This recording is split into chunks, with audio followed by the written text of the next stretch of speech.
Hello, and welcome to HistoryPod.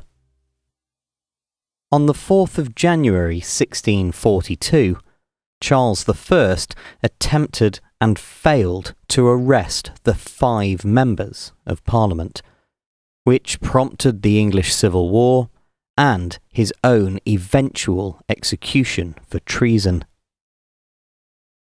Charles ascended to the throne in 1625, but as a believer in the divine right of kings, ruled without Parliament for 11 years of what was known as the personal rule.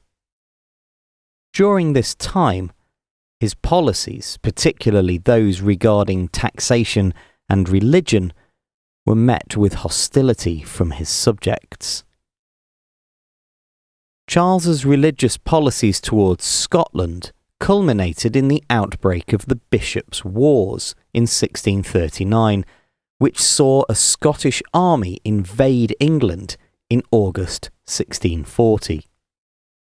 Charles became convinced that the Scots had been encouraged in some way by the 5 members, John Pym, John Hampden, Denzil Holles, Arthur Haselrig and William Strode.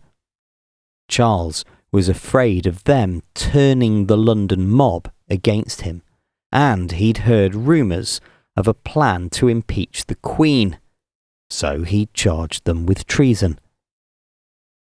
The 5 members failed to respond to a summons on the 3rd of January.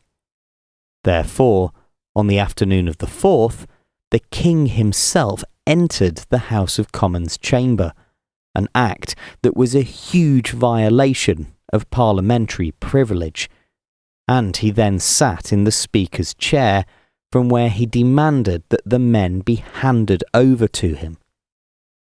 The 5 members had already heard of Charles's approach, and so left the building for safety.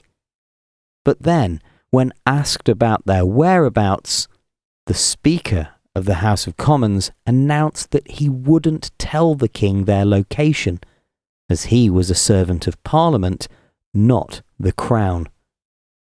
Exclaiming that the birds have flown, Charles soon fled the capital. The English Civil War began just a few months later.